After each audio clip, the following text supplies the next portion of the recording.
tear the mess we make. Machine Pun Kelly get caught in the flame. Facts and logic with a twist of chest. Strip it down to truth, yeah, forget the rest. Humor pulls the lies right out of the park. Look beyond the shadows, dissect the dark. Sparks of laughter fire up the night, bringing clarity when they blur the fight.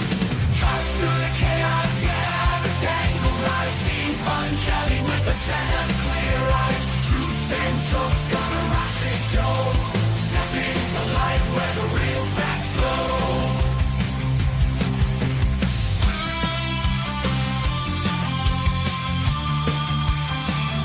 Step into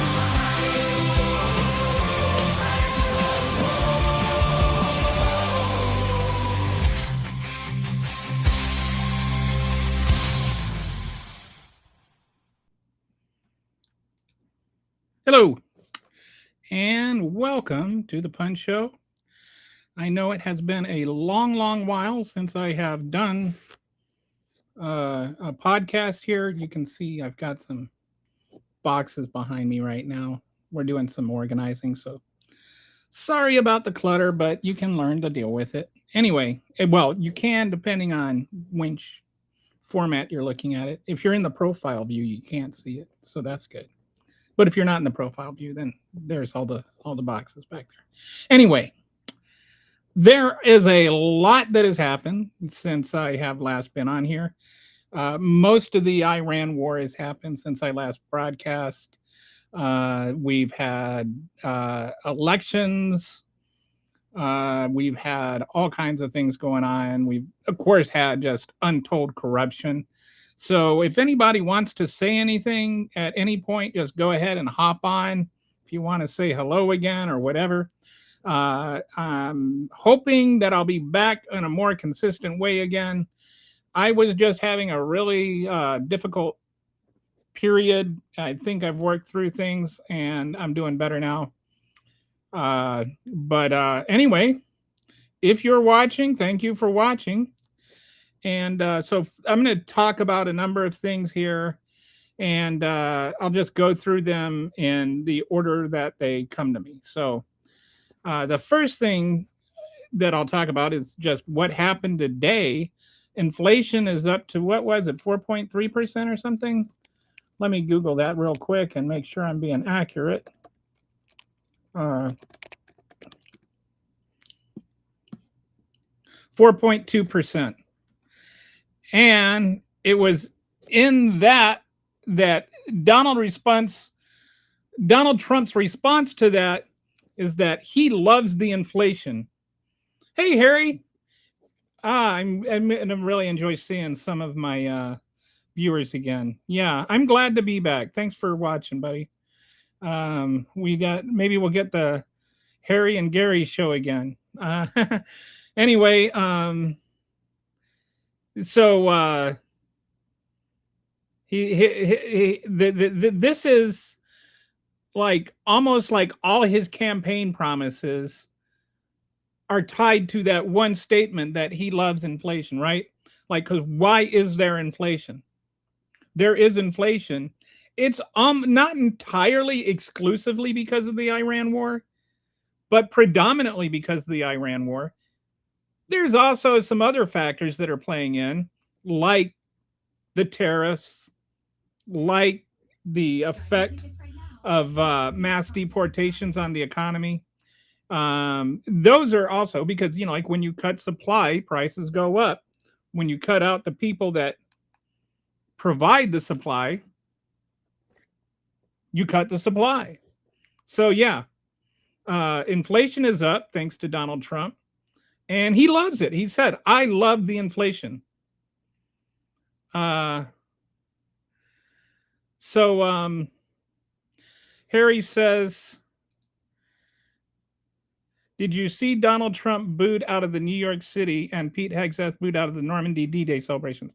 I did not see the D-Day thing because part of my whole vacation from everything was not an entire vacation from politics, but I stepped away from politics mostly.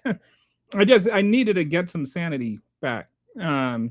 I have personal issues that were bigger, but um, I've just been like struggling with uh, job related stuff. Anyway, I had those struggles, and I didn't need the extra pressure of just a daily inundation of Donald Trump being a butthole.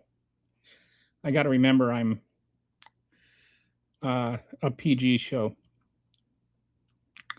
So, but I did, because I'm watching the finals, I did see him booed at Madison Square Garden. And I think like that was hilarious because they made everybody come in 2 hours before the game started. They shut down, traffic all around the building. They had, people could only bring certain gear. So like he had like, I don't know how many fans, how many does Madison? So Madison Square Garden, 20,000, almost, well, 19,500. So let's just make it an even 20,000. 20,000 people.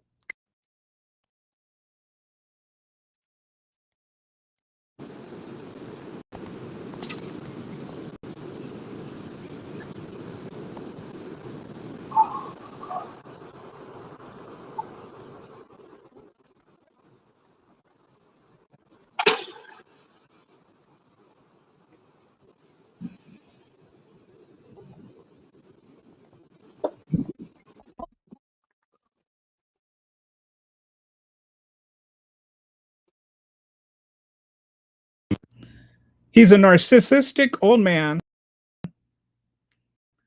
and he's he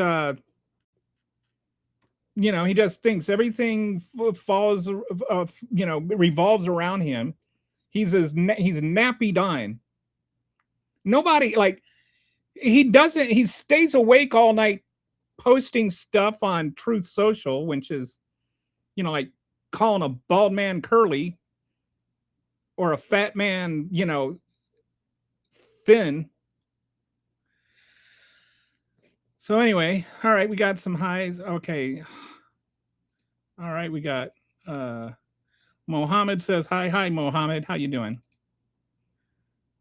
Fair enough. I get that, but my life, eating, breathing, sleeping, and drinking politics.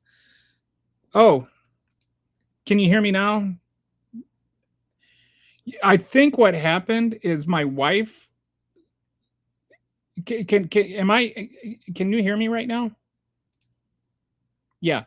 I think what happened is my wife, was going somewhere and she started the car, and for some reason the microphone and like the laptop connected to the car stereo. And anyway, so stranger things have happened. So okay, I'm back. Don't worry. Thanks for letting me know that, because I would have been worried. So anyway, he just basically ruined the first finals game in 27 years in New York just so he could pretend that everybody cares about what he thinks. Like he has to make everything about himself. Everything. Like he makes Jesus crucifixion about himself. Like everything is about Donald Trump. So that's the first thing I just, sorry. So anyway, I didn't see the Pete Hegseth thing, Harry, but I can imagine he's not the most popular man in Europe right now. And the whole way, like, I am like, I just feel like I have to apologize to the rest of the world for America, since Donald Trump will never do it. He acts like the rest of the world is embracing him or something. The rest of the world despises him, and he's not getting any more popular. If gas prices are high here, hey, Harry, what are gas prices in the UK like now? I mean, it's far worse everywhere else in the world, but because we subsidize it, and we also generate enough of our own gas. But like we're paying $4.50 a gallon, or it was up to $450 a gallon. And I was on the news. They were saying that now it's up to $500 per household or something. Like the average American has spent $500 more on gas because of the war. Another $2,000 in additional money on food because of the tariffs. Then the money, the inflation from the tariffs, I don't even know what that would, but you've got Americans have probably spent at least $3,000 more on the same exact things that they were buying a year, because Donald Trump is a terrible president and his policies are causing prices to go up. And that's why now it's a 67% or 63% disapproval rating on how he's handling the economy. So, to be fair, petrol prices haven't gone up that much, but our prices are extremely high by American standards already, so our country has not been impacted as much. Yeah, I think like you guys charge by the liter. We charge by the gallon because we're got to have our own way of doing things. But it's not like exactly 4 liters to the gallon. It's, what is it? It's 3.78 liters in a gallon, so close to that. And so, I'll price of gas in the UK. All right, so right now you're paying about the equivalent of $7.50 a gallon. For diesel, it's 180.9 pence per liter, I guess. I don't know what that. Anyway, $1.89 per liter, or 1.89 pounds, I think, per liter. So about $8 a liter or a gallon, something like that. Anyway, hey, Angel May from the Philippines. That is a country that's on my bucket list. And the Philippines, by the way, are a country, in case you do not know, not you, Angel, but most of Americans do not know that how severely we abused Filipinos in, I think it was the Spanish-American War or something. It was right around that time. It was, I think Roosevelt was president. And they just they tortured, Philippines wanted independence or something, and we tortured them really badly. They would do this thing where they would pump their water. They'd put a garden hose in their mouth and fill them up with water and then stomp on their stomachs until they talked. I mean, America is not always the best country in the world when it comes to human rights. Our prices are about $7.50 a gallon for petrol, but for an imperial gallon, which is the gallon we would use, it would. Wow, is that because they charge royalties? I know it's not, but imperial royalty. I had to go with the pun. Our gallon is about 20. Our gallon, but what's a Texas gallon? It's actually the same size as regular gallons. Our gallon is that our gallon is bigger than your gallon. That's like some trash talk there. Anyway, so worldwide gas prices are up because of Donald Trump, but especially in the United States. And it's also, other prices are up. Americans are spending more money, like a lot more money, and the inflation is going up faster than wages, which are more or less stagnant. They're going up a little bit, but not nearly as fast as inflation. And there's a lot that goes into that, because for some people, like if you're in the top 20%, you're doing better. But if you're in the bottom 80%, you're doing worse.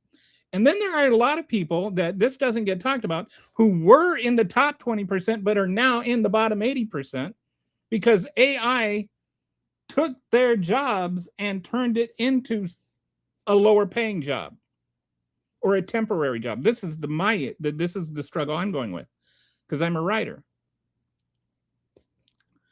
Okay, Abby wants to know if I will answer, but I don't know what I'm supposed to answer. So I will answer if I see your question. I not a mind reader now, and it's possible that you were automatically filtered in the comments. I don't have anything to do with that. But if you, for instance, I do have the R word filtered. So if you use the R word, then that's filtered out. Retype your comment without using the R word or any offensive words, and you'll probably be fine. I don't know why. But it's possible you were just filtered. But I'm happy to answer any questions. I've talked to people that disagree with me all the time on this show. Actually, probably more. That's probably to some people. I do it too much. Harry says you haven't asked a question. Which, if you have, it's possible you put one in that nobody's seen.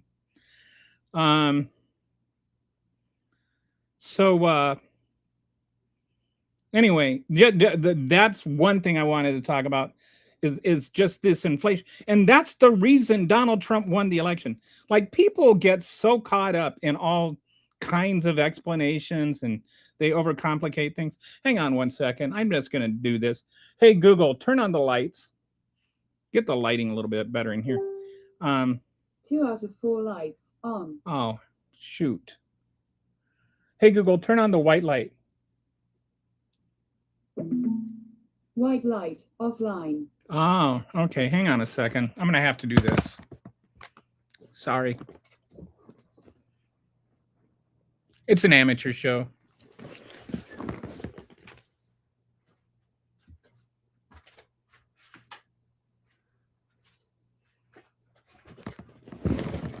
I mean, at least I'm not charging you for this, right?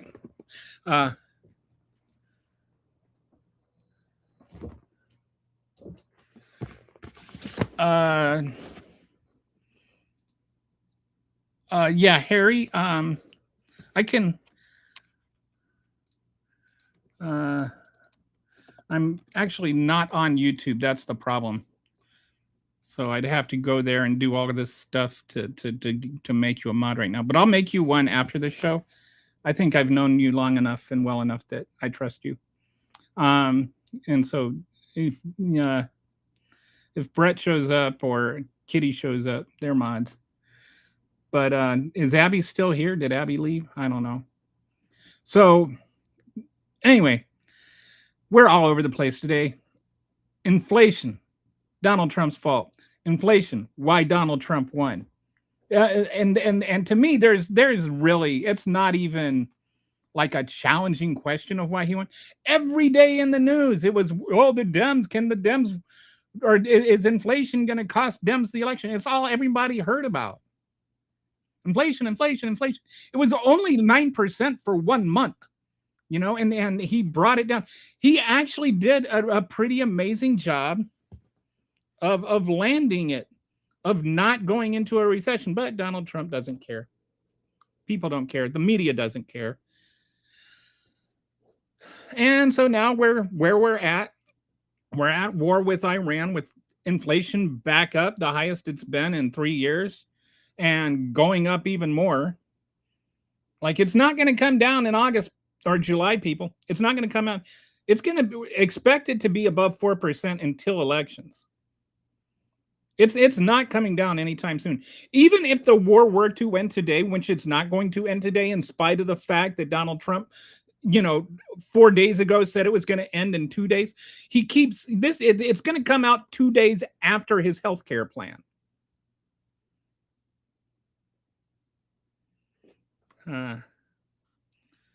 Sorry, Justin says, whoops. There's always a price to pay, even if it's free. Yes, this is true. The price to pay for watching my show is you have to endure my face, which is not I will admit, the most attractive face in the history of the universe. I don't even think it's top 10 if I'm being modest. Americans complained about 9% for a month. We had 11% for a year. Yeah, and that's the other thing. It was inflation was worldwide. It was worldwide.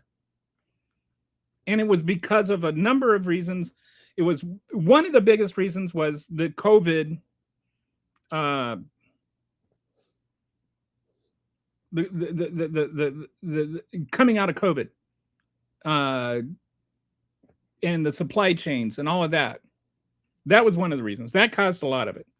The other thing was when Russia invaded Ukraine and disrupted the world's oil supply, which is what we're experiencing now. And this is what infuriates me about this, is that all the qualification that the Republicans are doing right now, saying that it was, it's because of a disruption in the oil supply, never made that qualification when Biden was president.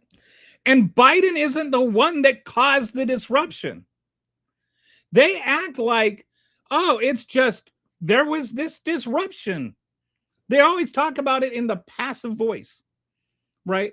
Like, oh, yes, this was caused by a disruption in the oil supply. Not, we caused a disruption in the oil supply, and that's why we have inflation, which is what happened. We attacked Iran. Iran responded by shutting down the Strait of Hormuz, and now we have worldwide inflation again. And it is 100% Donald Trump's decision, 100% Donald Trump's fault. End of story. So I'll use this to segue into the next couple of things I wanted to talk about, which are the elections. I think that we are headed for a blue tidal wave, a blue tsunami, if you will. I like that. Blue-nami.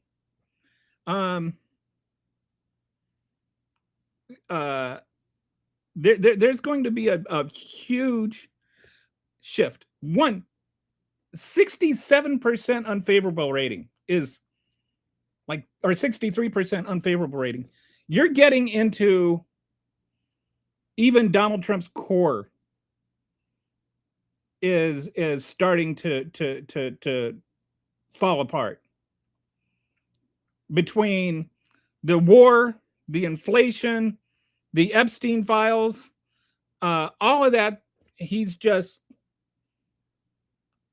starting to piss off his own core. And you've got people like, like he destroyed Marjorie Taylor Greene's career. Good for him. He destroyed Nancy Mace's career. Good for him.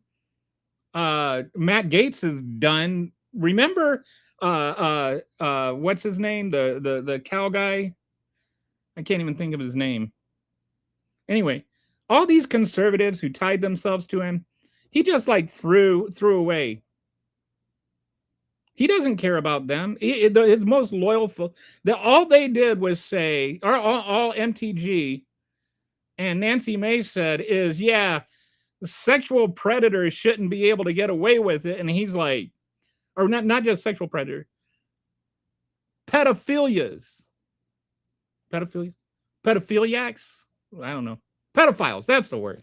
Having trouble thinking of words today for some reason. Anyway, all they thought is, all these people that are pedophiles and paying to rape children, maybe they shouldn't get away with it. Maybe we should look into that thing. And he's like, oh, I'm going to endorse your opponent. And so now their political careers are dead. Replaced with even bigger MAGA sycophants. And so, but people like that, they also have a little bit of a following, and he's just, and it's not like he ever had the majority of Americans behind him. He won the popular vote, but he didn't win the majority of the vote. And a lot of the people that voted for him were just voting strictly based on the economy. and he's destroying it. So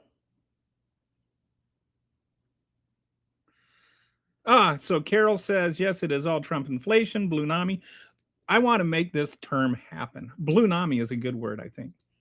RPM is on the verge of being sacked for appointing someone because they were in the Epstein files. Your president is in them across the board, and no one who matters gives a poop. Well, people that matter give a poop, but nobody that can do anything about it gives a poop. There are some representatives and senators that have said things from both sides of the aisle, to be fair.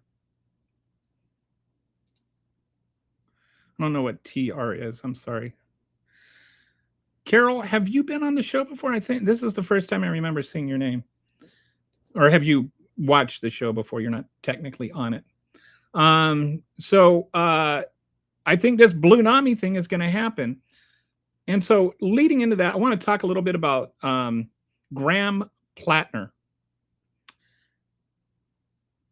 Which I'm not from Maine. I'm in Texas, and I'm going to talk about James Tallarico in a minute.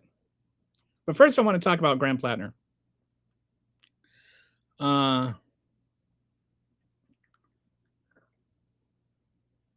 It's a complicated subject. He is not a perfect person. And so I'll just, I'll go through this and I'll be as even and honest as I can. There are a few problems people have identified with him, and I'll address each one in order. The most serious and problematic is that he has an ex-girlfriend that has accused him of some physical abuse. She says that he grabbed her arm one time, put her arm behind her back to prevent her from leaving, and that another time he grabbed her wrist and pulled her out of a cab, and he grabbed her wrist so hard that it left marks. I don't know what kind of marks, maybe bruising or something. And this was over 10 years ago. And if what she is saying is true, would be a Class D crime in Maine, which is equivalent to a misdemeanor. They don't have like felony misdemeanors, but a Class D would be on par with a misdemeanor. It wasn't chronic abuse or something. It was, but there are two other women that were interviewed that said they have that he was physically intimidating and emotionally abusive. And just, I want to square something away. There's a meme going around that says that the person that did the story got some kind of got this award for being some sort of, I can't remember what it's called, like APAC activist of the year or something. And so if you look into the actual truth of that, she went to college at Northwestern in 2009. And then when she was there, she was part of a group that got APAC, activist of the year. So this was like long before the whole thing and well, not long before the whole thing in Gaza started, but the present escalation started. The whole genocide thing started. So it's not like she's like supports genocide or something. And it's she was part of a group that won that award. And so I think that, using that to make it out like she's got some kind of vendetta against Plattner it's a reach. And so I just want to be fair all the way around here. I don't think that this was a political hit job. And so, there's always the believe all women thing, right? And I don't think we can just say, even when I say there's always the believe all women thing, I think women should be believed until they have been proven wrong, or until there's reason to doubt them. And Plattner denies the allegations. Two other women, like I said, say that he was physically intimidating. They don't say he was abusive. They say he was intimidating. I think there's a difference. I think, like if you were to, let's say a woman was trying to leave a room and you stood in front of the doorway and refused to move, and that would be physically intimidating. If you put your hands on her to prevent her from leaving the room, that would be physically abusive. And I'm not saying either one is okay. I'm just saying that there's a difference. One of the big differences is one is a crime. But anyway,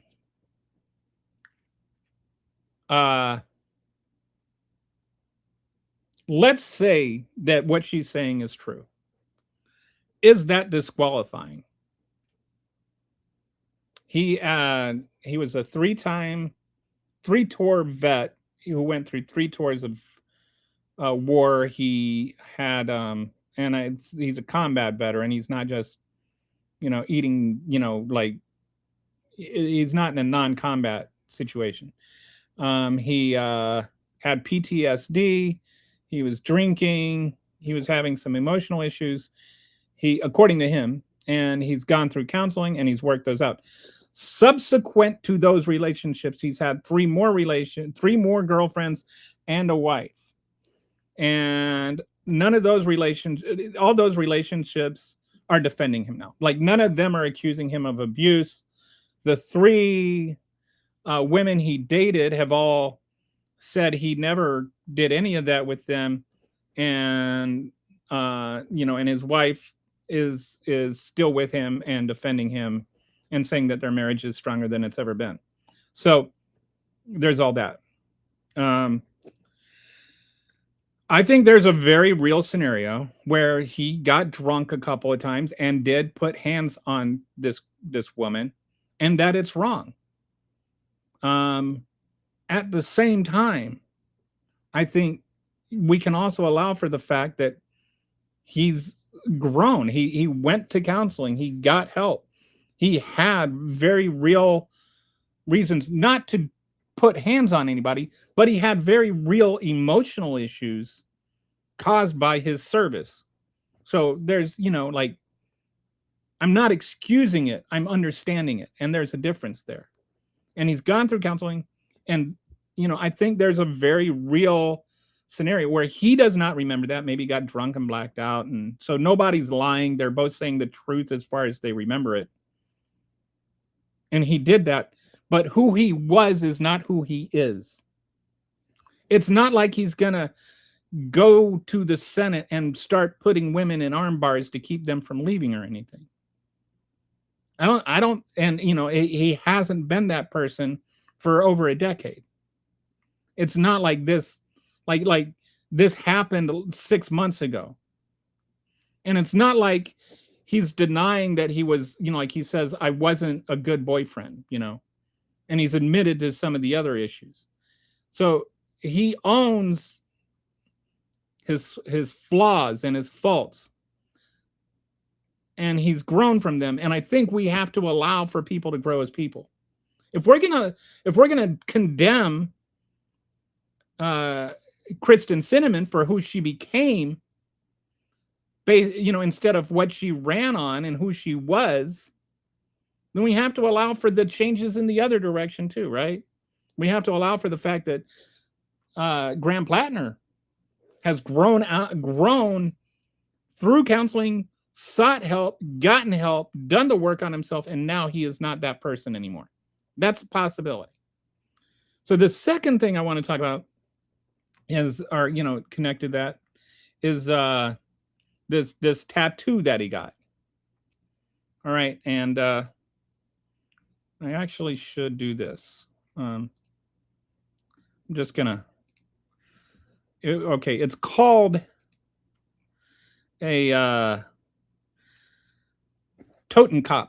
If Kitty were here, she could probably correct my pronunciation on that. And I'm just going to upload. I didn't do this in advance, but this is what that is. Hopefully, all right. So that's a Totenkopf. I had no idea. If you were to just showed me this randomly, I would think that it's some sort of like heavy metal band thing. Like I would not immediately know that's a Nazi symbol. And so he was in This was while he was in the military. It was 2007. He was on leave in Croatia. He saw the tattoo. He thought it was cool. He got it. He was drunk. Blah, blah, blah. He says he didn't know it was a Nazi symbol. And I venture to say most people do not know that's a Nazi symbol. If you know it's a Nazi symbol, then there is a very good chance that you are a Nazi. Not a 100% chance. I'm not saying everybody who knows what it is a Nazi. But it's kind of a granular thing, you know. It's like it's not something everybody knows, and you have to like study, you know, Nazi imagery to know what that is. You're not going to learn that, you know, unless it was on a TV show I don't know about or something. But most people don't know what this is. You have to like endeavor to study Nazi imagery to understand, to know that you know, just recognize that as a Nazi symbol. It's not like a swastika or something. So I believe him when he says he got drunk, got a tattoo, and didn't know it was a Nazi symbol. And then when he found out, he got it covered up when she's shown that he did cover it up. And if you go, you know, like people have gone through his Reddit posts and things like that, and nobody can substantiate that he ever had any ideology that was associated with the Nazis. He said he's been anti-Nazi his whole life. So to me, this is a nothing burger. And you're entitled to disagree with me. But I think that this is just a guy got drunk and got a tattoo, not realizing it was a Nazi symbol. So, all right, Harry says a couple, but I don't think we should write off Planter because 3 people have accused him. That does not prove he actually did anything wrong. And I agree with that. I don't think it proves he did anything wrong. But even if they're telling the truth, I don't think that should dismiss him. Because what he did was a misdemeanor. And it's not, like I said, it's not who he presently is. And it's not like he hasn't taken efforts to grow from it and mature and not be that person anymore. This is entirely different than, say, Donald Trump, who, you know, just said, you know, who literally bragged about sexually assaulting women and then called it locker room talk. You can't seriously expect everyone to be perfect all the time, especially combat vets who actually served in combat, like JD, who took photos of combat. Yeah. Unlike JD, yes. JD Vance tries to pretend like he's a combat veteran when the only thing he ever shot was pictures. So, all right, let me remove this if I can. All right. All right. Whoa. Whoops. Forgot how to do. How do I get rid of this? Sorry. All right, there we go. So anyway, that's the second thing. There was another issue that came up. What was it? There's 2 more things that have come up. Oh, the Reddit post. So there's some Reddit posts that he made, you know, like back in the day. Like these are all old things. And so there were some Reddit posts that he made a long time ago. One of them, he kind of said something like, I'll just read to you exactly what he said. People worried about assault should take some responsibility for themselves and not get so effed up they wind up having sex with someone they didn't mean to. So he was talking about, you know, and so now he's been accused of justifying rape or blaming the victim on rape. And I think that this is another one of those things where, you know, there's nuance. If I sell rape whistles, if I have a store and I sell rape whistles in that store, does that mean I'm victim blaming because I'm selling something precautionary to help women to prevent themselves from being raped. I think that this is like two things can be true at the same time. Rape is 100% the rapist's fault. At the same time, there are actions that women can take to help prevent that crime from happening. And, that's one of them. Um, I, and it's not to blame the victim. If I were to, like, if you go out, you leave your house for a while. Let's say you're going on vacation for a couple of weeks. You go away. You don't lock up your house, and you come home, and your house is robbed. It's not your fault that your house was robbed. It's the robber's fault. But that doesn't mean you didn't have a responsibility to lock your doors, prevent your house from being robbed.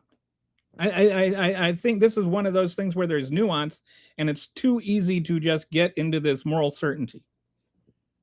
So having said that, he has said that he's read people's criticism of that comment, and he understands it, and that he's grown from that. So it's not a position he still holds. It's a position he held 20 years ago. The other thing he said, in today's current climate, this was, again, a long time ago, in today's current climate, when every whisper of a misplaced hand brings down a feature-length film, anyone who thinks the military is purposefully covering up rape to save the cover, to save the career of some bleep bleep captain, is clearly both an idiot and junior enough in rank or life experience to think it matters. So he's talking about the allegations that the military was covering up sexual assaults, which have since been validated. The military was doing that.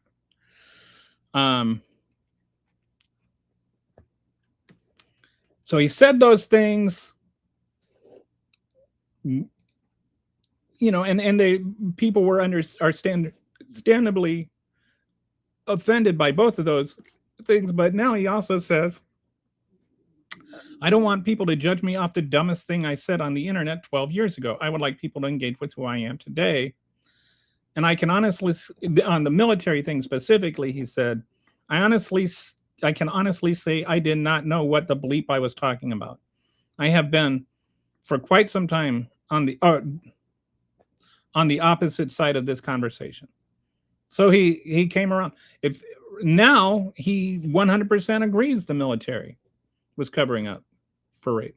So I think the last thing that is being held against him is this whole sexting thing, which I honestly do not care about.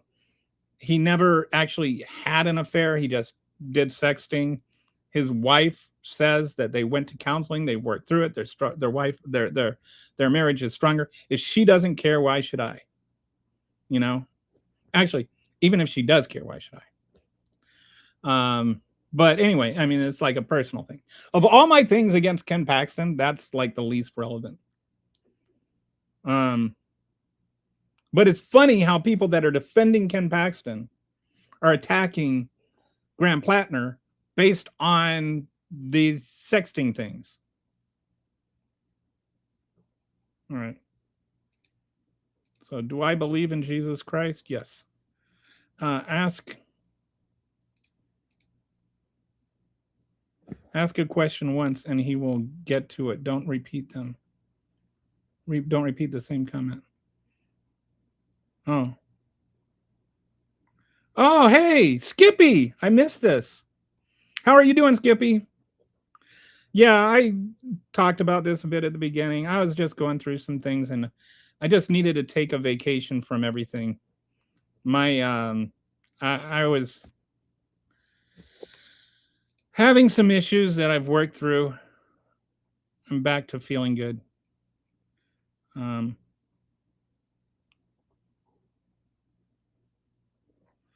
So Harry says, ask a question once and he will get to it. Don't repeat the same comment. Oh, is Mello guilty? You're talking about the Carmelo Anthony thing?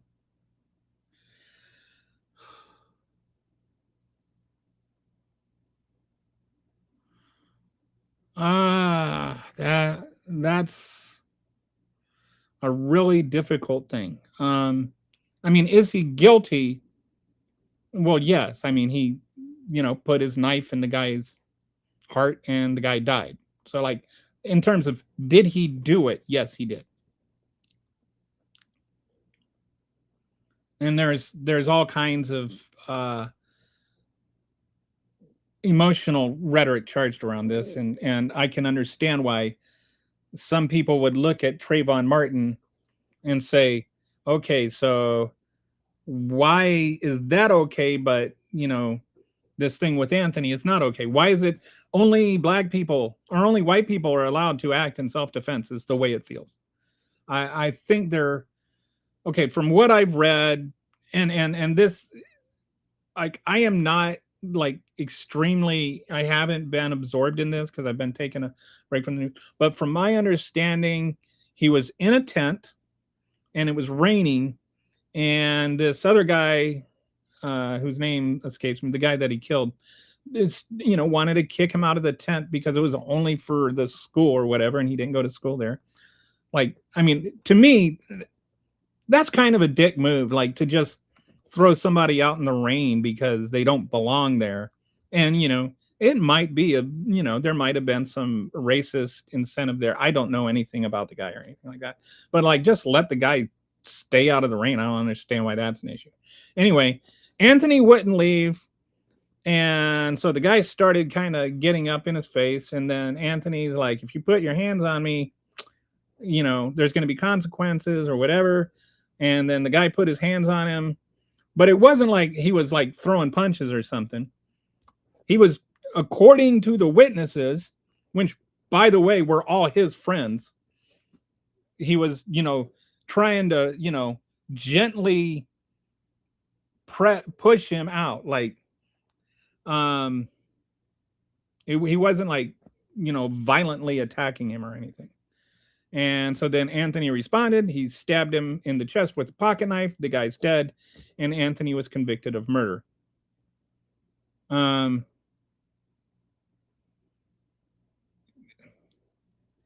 Based on the testimonies, which is all the jury can do, like they can't, they have to go on, like, that I would say a reasonable, if what the testimonies are saying is true, then I don't think Anthony was in reasonable fear. A reasonable person would think that he was in fear for his life if he got, unless he was like the witch and was going to melt in the rain or something. On the other hand, like, I can see the perception where all of these people are like ganging up on him, and where he would feel like he needs to defend himself. So all in, like, I do not have an issue with the actual verdict. I do kind of have an issue with the way that some people are not understanding why a large portion of the black community would look at the verdict and say, why aren't we allowed to defend ourselves? But anytime we have our music too loud, somebody can come up and murder us in self-defense. Like, there seems to be a double standard. That's all I'm saying. So yes, sir. He is a murderer, right? It's not racism. Well, I mean,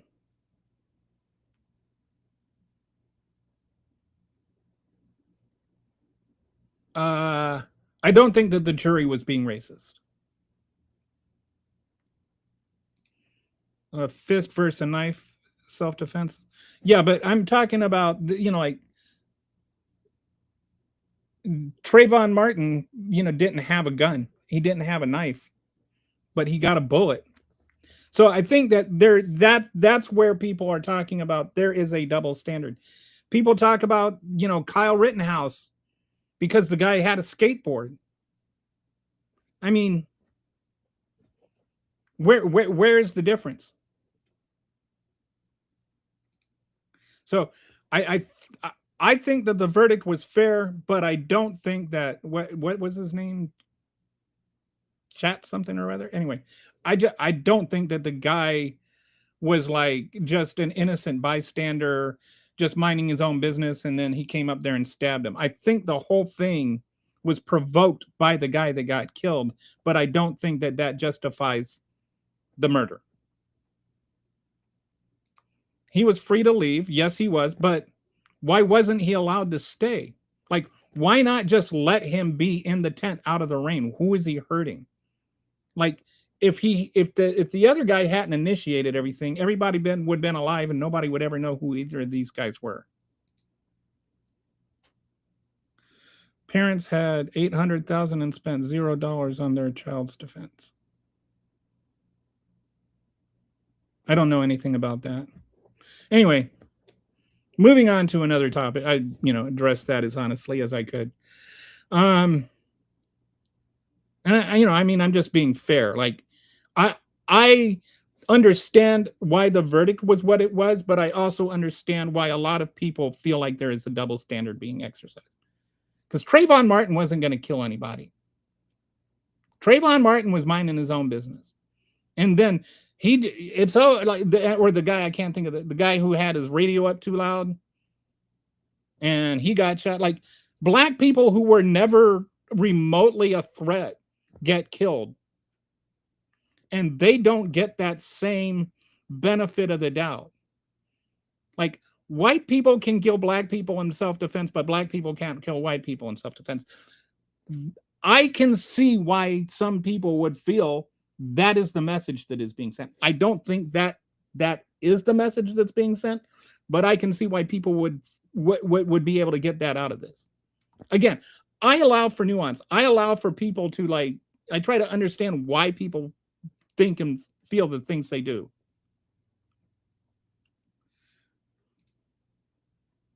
All right. We do not use, this will be your one warning. Don't call black people apes. Don't use racist jargon, especially if you're trying to say something is not racist. I block people that make overtly racist statements.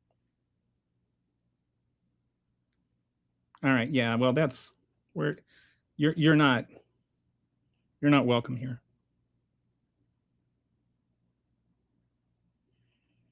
Wow. Your eloquence, sagacity, and conceptual acuity are exceptionally commendable. Well, gosh, I want to get a t-shirt that says that. Thank you. No, Trayvon did not almost murder Zimmerman. Trayvon was walking home minding his own business. Zimmerman assaulted Trayvon, dude.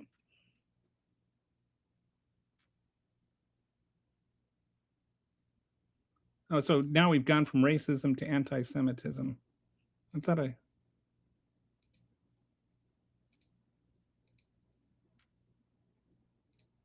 I like bread. I like bread too.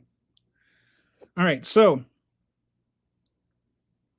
agreed, you are fair. Thank you, Mr. Yates. I appreciate that. So now I want to get into the next thing I want to talk about is the Texas election with James Tallarico against Ken Paxton. And let me see, I haven't checked this recently.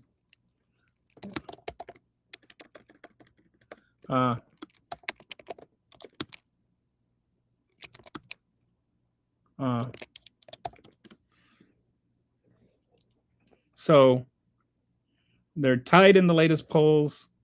Tallarico has led in the polls. Like, he has a really good chance of winning. And I'll go through some reasons why I think that is. I am not predicting he will win. I am predicting, I'm not making any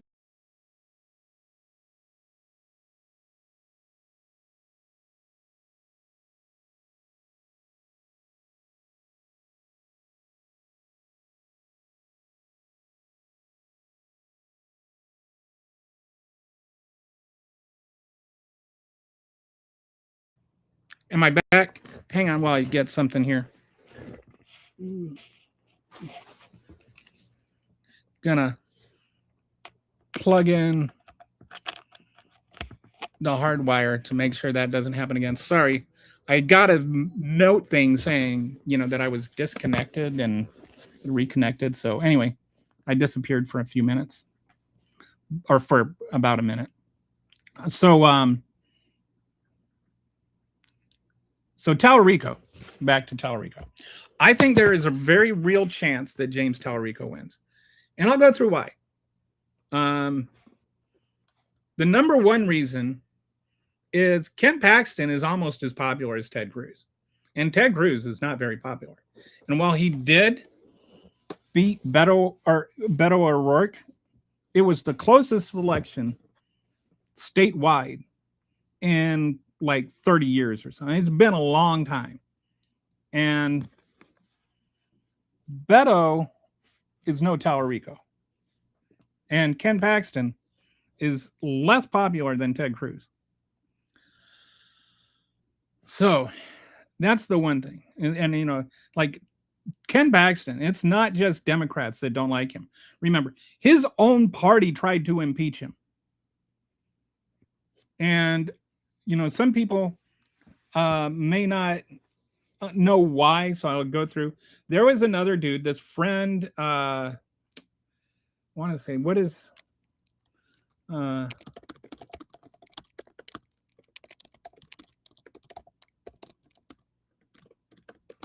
I want to say Kenny something. Nate Paul, that's it. It sounds more like a baseball player. Anyway, this guy Nate Paul was getting investigated for all this corruption while Ken Paxton was the attorney general. Then Ken Paxton pulled some strings to get him uninvestigated. And they were close friends, and this guy had been donating to Tallarico or to Paxton's campaign and all of this stuff. And so people in the DA's office said, this is not right. And so then they got investigated by the feds for that. This was under Biden that the investigation was open. It was closed under Trump, with no reason given other than, they only prosecute Democrats. There's no reason that the investigation was dropped. It's not like they found out the facts were wrong and dropped the investigation. They dropped the investigation even though the facts were right. Like factually, Ken Paxton committed crimes. So then he got impeached by the Republican Party in the House, and the Democrats. But a lot of the Republicans were also impeaching him. And then he did not get convicted by the Senate because he pulled enough strings. He had just enough power in the Senate to avert that disaster. But that doesn't mean he didn't do it. So that's one thing, right? He is an incredibly corrupt person. He has made millions of dollars off of being a politician in Texas. He's one of the most corrupt politicians in the state of Texas. Do you know how corrupt you have to be to piss off Republicans in Texas?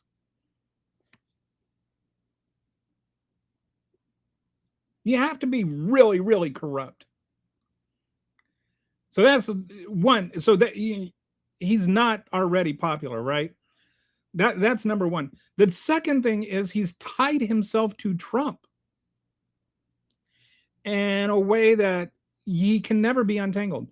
And right now, Trump is losing popularity in Texas. And I'll go through a number of things. And it's not like Tallarico has to win all of the votes. He just has to pick up enough votes to win the election. And so he's, if he peels off some here and peels off some there, then he can actually win. All right. So one area he can peel some voters off from is the farmers, especially the beef farmers, which, is not a small number in Texas. Between the tariffs, removing the tariff, there's a kind of a double hit that for farmers in Texas, for the beef farmers in Texas. First, there were the tariffs that made them raise their prices, right? And that's one of the reasons that beef prices are up. Like they have to buy fertilizer and they have to feed their cattle and all of that kind of stuff. They're already dealing with some issues because there's been some droughts, and it's not like cows aren't chickens. You can't, slaughter a bunch of them and then within a few, within a year have everything replenished. Cows don't grow that fast. Like, it takes, I think, 2 or 3 years. I want to say 2 years to get a cow to go from calf to food. Oh, hey, Walter. Thanks for commenting on my shorts to know that, so I know somebody's watching them. Good to see you, bud. So,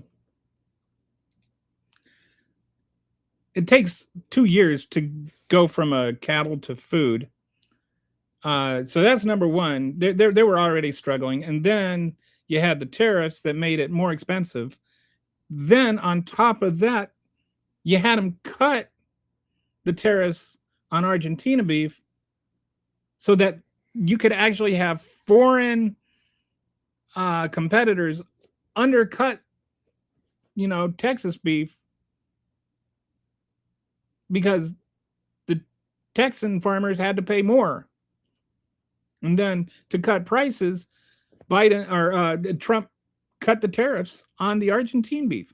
All right. So that really pissed off the farmers. And a lot of the farmers were involved with and or sympathetic to the lawsuit against the tariffs. So that's one thing that makes him unpopular there. The second thing that makes him unpopular there is these cuts to Medicaid that are going to cause a lot of rural hospitals in Texas to shut down. And some of them already have. And in Texas, or well, in small towns across the country, actually, hospitals are usually A, the largest employer, and B, the largest consumer. Shutting them down hurts the economy. It hurts the local economy. When you stack that up with the tariffs and the hurt he's putting on beef farmers, then that also causes problems. And then you've got the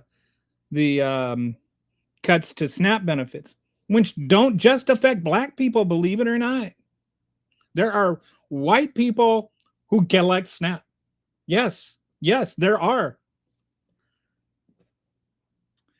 And so when you've got prices going up and you're already poor and you already can't afford food, and then the SNAP benefits that are the thing that is keeping you able to feed your children, and those things get cut, that becomes a real problem. And then you're told that you're committing fraud or something. So that's going to hurt. Another thing that's going to hurt is the mass deportations. And this ties back to the farming thing a little bit, because a lot of the beef farmers, because one, around 30% of workers on beef farms are illegal immigrants. And then two, a lot of the people that work in meat packing, I think it's around 40 or 50% of the people who work in the meat packing plants are illegal immigrants. And so that's all you got. These farmers, that impacts, they get their cattle, they get it raised, they send it off to be butchered. And then the window of time that they have to butcher that cow, it doesn't get butchered because there's nobody there to butcher it. So you're really hurting the beef farm industry in Texas. And it's a big industry. Did you know that Texas has more private farms than any state in the country? And if I recall correctly, it's like half the private farms in the country. There's a lot of small farms in Texas. So this is not a small number. So that's that's the next thing. Then on top of that, with the mass deportations, he had made all this headway that he bragged about with the Latino vote, Hispanic vote. I don't know what to call it. Anyway, he made some headway there. But then they started just making racial profiling acceptable. And now you have a lot of Hispanic people that feel like they cannot leave their house without having to worry about ICE busting them. Even citizens, because you have people that are citizens that are being detained by ICE. We can't keep track of how many because they don't tell you. But Politico did a study and they found 180. And that was, like in a couple of days research. And that was a while ago. It's probably much higher now. So, and then you've got, people being assaulted for, videotaping and, not even disobeying the law. You've got ICE agents assaulting people. That is turning off a lot of voters. And then the biggie, inflation. And today, Donald Trump said, "I love inflation." Those actual words came out of his actual mouth. He said, "I love inflation." He said those words. And if the Democratic Party wants to win the election in a landslide, all they have to do is air that on every commercial they make over the next 6 months. That is the most politically damaging thing that any Republican could have said. Because every election now is just all the Democrats, like people are saying the Democrats need to run on something. They can't just run against Stop Trump. Yes, they can. I'm not saying they should. But stopping Trump right now is the path to victory. People need to stop saying that stop Trump. You can't just win on stop Trump. The Republicans won on stop Biden or stop Harris. They didn't have a single issue other than mass deportation and open the borders, which isn't even a real thing. Okay. So when you take all those different categories of voters, and then the last thing, and this is what Tallarico, they've been attacking Tallarico for being a vegan. He's not. He never said he was. It's all just a made-up Republican thing based on the fact that some years ago he had a campaign that said they were going to be a non-meat campaign. I don't even know what that means. But anyway, Tallarico always ate meat. He didn't start eating meat. He's not eating meat he's not a hypocrite. He's not, it's just nonsense. And if he is a vegan, so what? And they're saying, oh, he said God is non-binary. God is non-binary. God does not have a penis, y'all. God does not have a vagina. If God does not have a penis or a vagina, he is by definition non-binary. He said that the medical community says that there are 6 genders. The medical community does identify 6 genders based on what he was talking about. He was actually reading a fact. And, there's some possibility that Donald Trump heard him say he's cisgender and thought that meant that, and heard that as 6 genders or whatever. Anyway, so they're trying to pretend he's like some sort of transgender person. And again, even if he were transgender, so what? But he's not transgender and he's not vegan. In Texas, you might have a hard time winning a statewide election if you're transgender. I'll give you that, because there are enough transphobes in Texas. But he's not transgender. All they have on Tallarico are just complete balderdash lies. And once they run out of those, they're going to have to run on something themselves. You can't, if the Democrats can't win on Stop Trump, how are the Republicans going to win on Stop Tallarico? And the other thing about Tallarico, if you haven't actually watched him, if you haven't actually heard him speak, If you don't know anything about him, I encourage you to go and look at some videos. He is one of the calmest, most well-demeanored, articulate politicians I've seen since Obama. He is a really intelligent, thoughtful, careful person. I mean, and they're like sitting there saying, "Oh, he doesn't have testosterone," or what. He's not effeminate.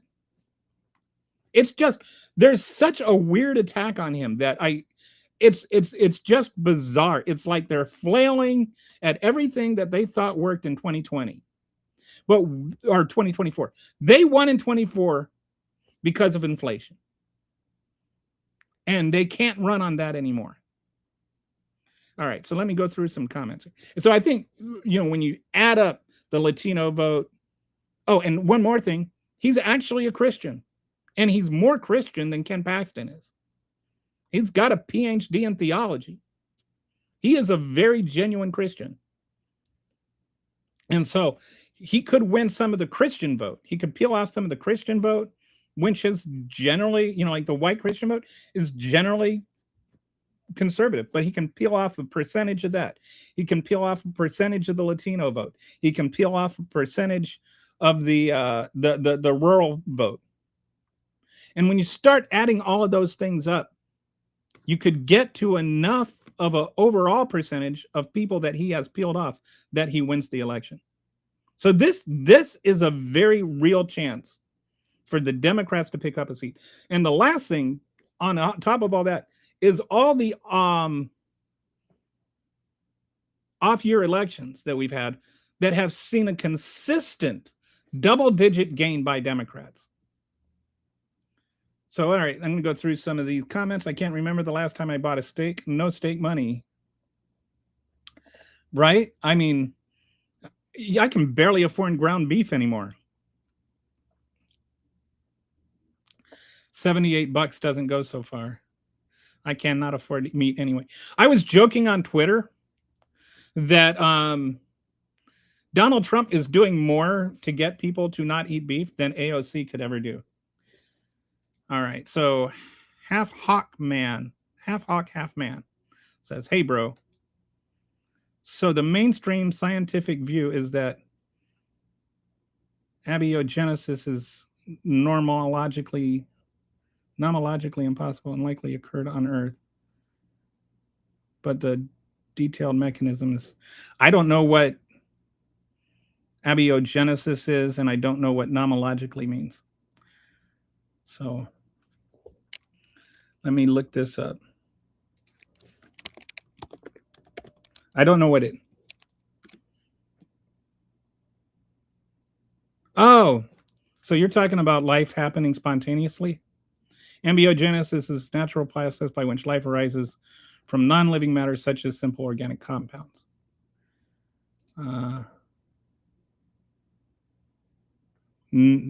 What is nomological?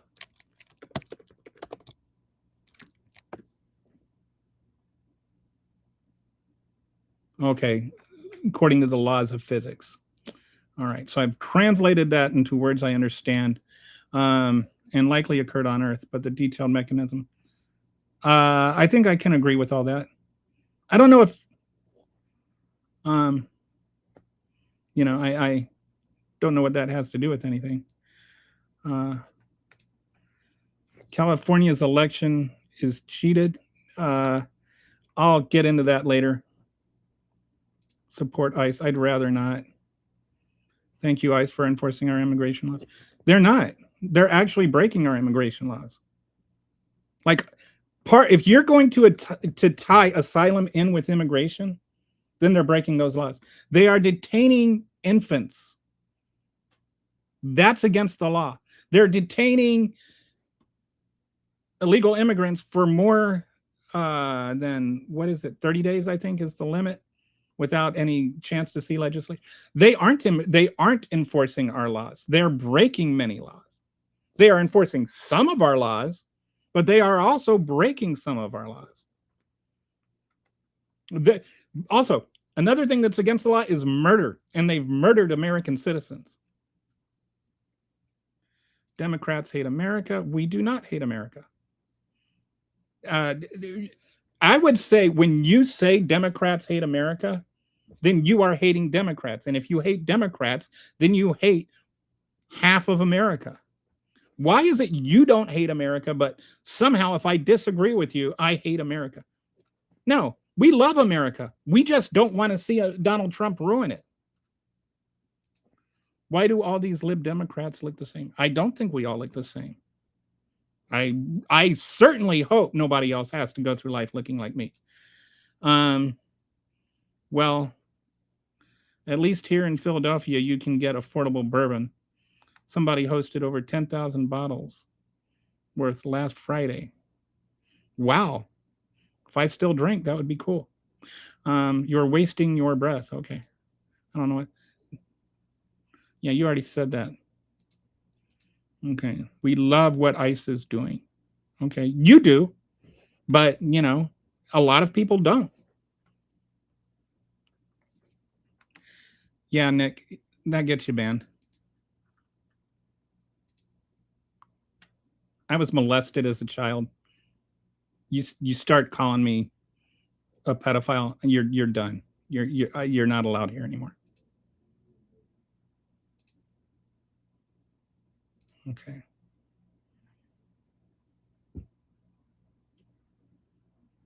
We've already been through that, Nikki or Nick. We do not have an actual Nazi in our party. You guys, Stephen Miller is an actual Nazi. Let's not pull punches here. But Graham Plattner is not a Nazi.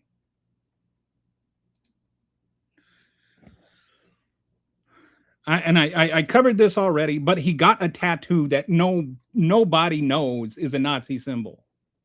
Like almost nobody knows it. And he got it and he found out it was a Nazi symbol and he got it covered up. That is the full extent. And this happened 20 years ago. So no, I'm sorry, that doesn't make him a Nazi. It makes you a gullible fool to believe that, you know, you heard this thing on some right-wing podcast and then you run around telling it like you're somehow like, ooh, we're defeating the Democrats with propaganda and lies. Right. 2024, your options were bad. It was the Venn diagram lady versus the orange gray guy. I actually feel like Kamala Harris. I'll tell you, I did one of my explainer videos on Kamala Harris and what she was actually, you know, what her actual platform was. And I had people saying, you know, if she actually talked about this, she would win the election.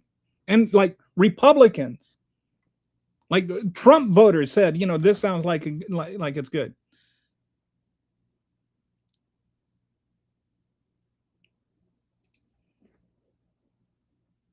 I'm sure if Trump is a Nazi, I'm not. Donald Trump likes to quote Hitler. Graham Plattner had a Nazi death skull tattoo, and he's a Dem. But he didn't know it was a Nazi death skull tattoo when he got it. And he got rid of it. And again, I've already talked about this. So I'm not going to talk about it again. Honestly, all politicians, Democrat or Republican, don't care about the people anymore, just cooperations. I don't think that's a fair, I think that's too sweeping of a statement. Can you give any dildo suggestion? What is dildo? Oh, Democrats did help us get here after all. I think democratic socialism is needed. I agree. I'm like, I think that what I hope is that we eventually kind of get to where the Democrat Party is the party on the right, and then there's a Democrat Socialist Party that's a party on the left, and then the two of those talk things out. I think to a large degree, we actually need to move towards the left. And people talk about the far left, and it's like, what makes far left? You know, like saying universal health care. Like, I think we should have universal health care. That's not a far left position. That is a position held by almost everybody in the world except for right-wing Republicans. That's not an extreme position. What is an extreme position is saying, I think we should ration healthcare based on, your employment status and your income. That is an extreme position. Like, they talk about extremes and leftists and Marxists and Democrats and kind of run it all together. And they don't even understand what communism is or Marxism or socialism or what the difference is between those things.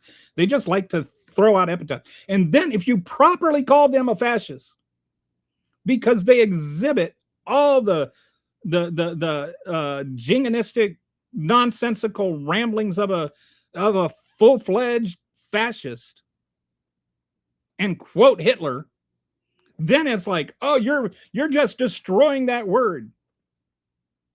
You know, it doesn't even mean anything anymore. Yes, it does. You just don't know what it means, and you never bothered to learn. We're going to talk about California rigging their elections. Should we talk about Texas rigging their elections? That's a fair point. Texas rigs their elections by making sure people can't vote. Did you know that the conviction rate for fraud in Texas is almost double that of Arizona's or of California's? Like, Texas has more fraud than California, actual cases of fraud than California, and it's nowhere near as big of a state. And shall we point out that California only made the number of Dem seats equal to the number of Texas? Yes, I think that's a fair point. America just needs to become more European. Most establishment Democrats are just slightly left Republicans, in my opinion. I think you're right. I think that, like Chuck Schumer, to me, he's not and I think that there are real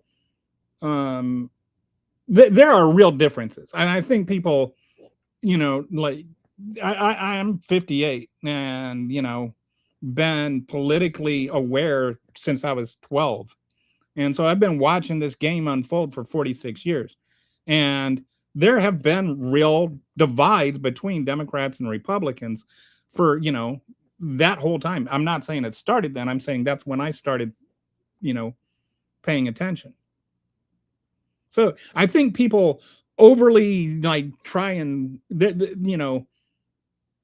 make too much of, well, they're all the same. They're not all the same. But I think that they're both. I think that the Republicans are a far-right party and that the Democrats are a center-right party. I have no issues with socialism or communism. I learned my lesson in 1986. What happened in 1986? America is the only developed country in the world that refuses to recognize healthcare as a human right. That's right. America has the worst employee protections across the developed world. That's also right. We suck in a lot of ways. And when you talk about making America great again, and this is what, when we talk about what the Democrats need to do to, other than just be, stop Trump. What they need to do is start fighting for workers. Stop Trump and for workers. That's how you win everything.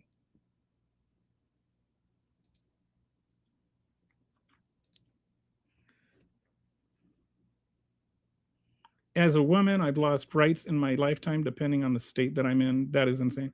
And it's like they want to make it even worse. Now they're going after birth control. Like, imagine you live in a state where a man can rape you, then you are forced to carry that child, forced to give the father who raped you visitation rights, and you're not even allowed to take birth control to prevent that nightmare scenario from happening. There is something so fundamentally flawed with that I cannot fathom why Republicans or any human being that has brain cells operating inside their skulls could not understand that is wrong. America has a rubbish, underfunded, underdeveloped social security system that doesn't actually help people. Fully agree. America's prison system has become privatized to make profit for private companies. 100%. It's too bad Americans don't know as much about America as British people apparently do. Not having enough voters is not fraud. We're going to get into the California thing in a bit. Okay, what is the difference? What is pretty far left to you, Wyatt? What's the difference between being center and being left and just not being MAGA? Like, give me like, let's take something like healthcare. What is the difference between left and far left? Well, I've always wondered, like, people just kind of throw around these words, but they're never defined. And what you think is far left and what I think of as far left might not be even the same thing, because it's all, fudgy. So when you say there's a difference between that, when you say Democrats are pretty far left, what makes them pretty far left? I'd love to see your response to that. We have a quarter of the world's prison population, but only 5% of the entire world population. And I think we have more than twice as many prisoners as any country in the world. And that's not counting all the people right now that are incarcerated that are immigrants, including the infants. We are incarcerating infants.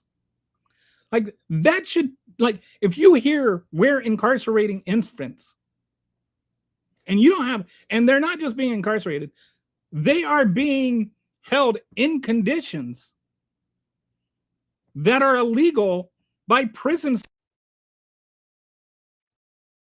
standards. Uh-oh. Hang on. Like, this is nuts.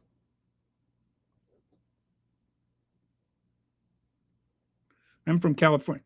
I would say that California is they call it the left coast. I would say California is more left than the traditional Democrat, but I would still say it's not far left, like, compared to Western Europe. It has the most billionaires in the nation. Yes, it does. It proves it works. See, and it proves that not everybody's going to leave California because they got rich. Some California billionaires have purchased water rights while the state had to ration water. I did not know this. Is this for like AI centers and stuff? California is not socialist or even democratic socialist. It is just Republican propaganda that portrays it as such. Yeah, it's further left than most of America, but it's still not like far left. Tech was just allowed to do whatever they wanted because regulation couldn't keep up. Yeah. And we need a president that's not defending AI. South Carolina law says the age of criminal responsibility is 7. Harry, I did not know that. That is unreal. And now the tech industry is just doing the same thing to the rest of the nation, making everything way too overvalued.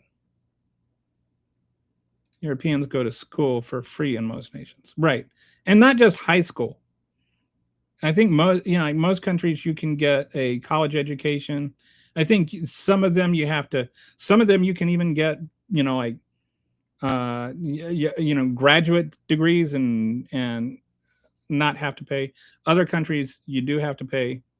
But my personal view is that the most essential resource in any country is its people.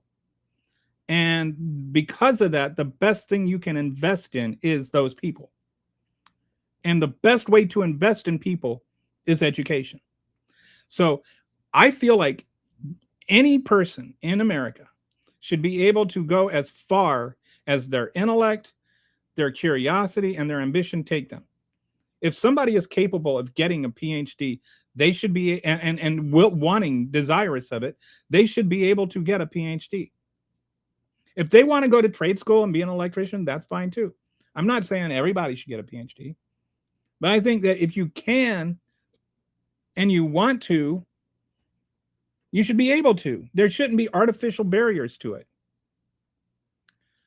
And we don't know. Have you ever thought, like, maybe the the person that could cure cancer.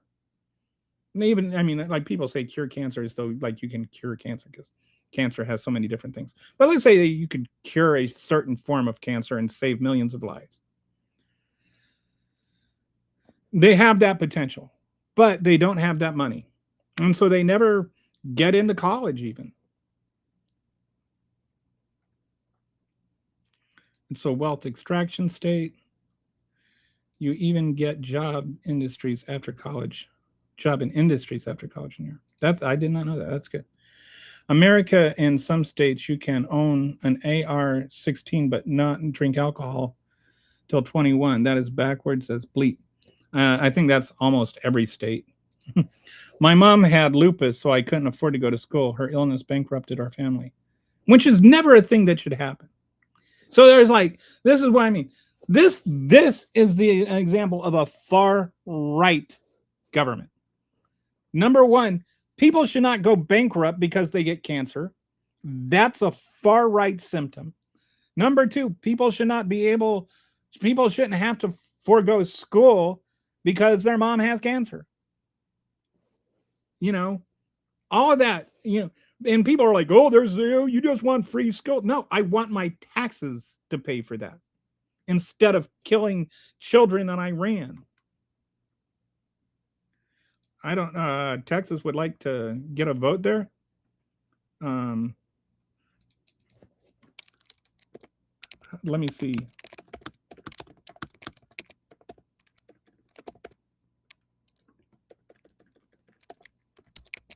In Texas.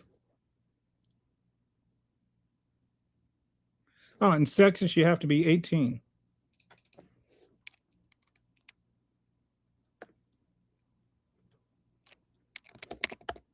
Oh, but I think you can have one. You just can't buy one. Oh, no, to sell or give a firearm. Okay.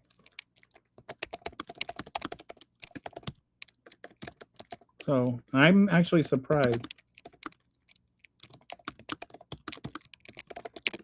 Okay, the youngest. Oh, federal law says you must be 18 years old to purchase rifles and shotguns. So, okay. I did not know that. All right, well, I learned something new every day. So you have to be 21 to buy alcohol, but only 18 to buy a gun. 1 in 3 GoFundMes are for healthcare costs. 1 in 3 U.S. bankruptcies are for healthcare. And those numbers used to be higher before the Affordable Care Act. Look for them to go up. Used to be like before the Affordable Care Act, it was like 70% of senior bankruptcies were due to not having healthcare insurance, or were medical bankruptcies, not having insurance. People could have insurance and still go bankrupt because there were caps on how much the insurance would pay. After the ACA, there were caps on how much you had to pay. Now but then there were caps on how much the insurance company would pay. If you needed $2 million of care and your insurance had $1 million cap on it, you had to fork over that extra $1 million by yourself. And a lot of people don't have $1 million sitting around. And so they're senior citizens in retirement. They have to spend their entire life savings to just stay alive. That's wrong. This is far right. This is the result of far right ideology. Saying the Affordable Care Act is like a left extremist thing is actually, if you are so far to the right that you think that healthcare is like a left wing, like a far left thing, like universal care is far left wing, then you are so far to the right that you can't even see anybody else. Then you're the one too far to the right. It's not everybody else is to the left. You're to the right. We make sure to control the rest of the global economy too, but that's quickly changing with this administration. And you've got countries that are working around now, like the U.S. Donald Trump is permanently damaging America. And part of the reason he's doing that is he's permanently damaging our alliances. He's permanently damaging our economic relationships. China and Canada had a huge trade deal because they don't want to deal with Donald Trump. Walter says, I have to throw a yellow flag on that one. Colonizing terrorist country? Call me when we get into Cuba. I don't know which way. We're going to invade Cuba. But yeah, America has its own colonial history. I don't know.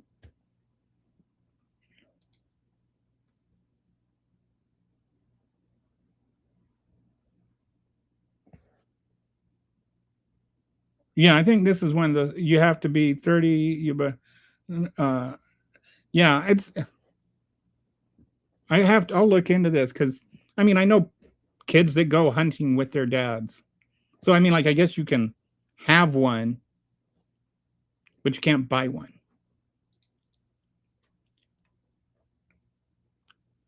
We have destroyed so many countries who tried to go off the petrodollar. The petrodollar is coming to an end. There's actually a lot of, because of the whole Iran war thing, it's having a negative effect on the future of the petrodollar. Hunting law and gun laws vary. Yeah, but you need a gun to go hunting. I want to stop you. I mean, like, I guess, I don't know. I mean, you don't need a gun. You can have a bow and arrow or something. Wanted to stop using the U.S. Yeah. And these are, like, this is a real possibility. And that's going to really affect our economy. Donald Trump is the single most destructive man in American history to our economy. I'm not saying that hyperbolically. I'm saying that objectively. And the fact that the U.S. has no old age pension system is bleeped. And they want us to work 2 more years before we can start collecting our Social Security now, Harry. I might not be able to retire until I'm like 72. I'll be lucky if I live that long. Yeah, this administration is making sure America will never be trusted globally again.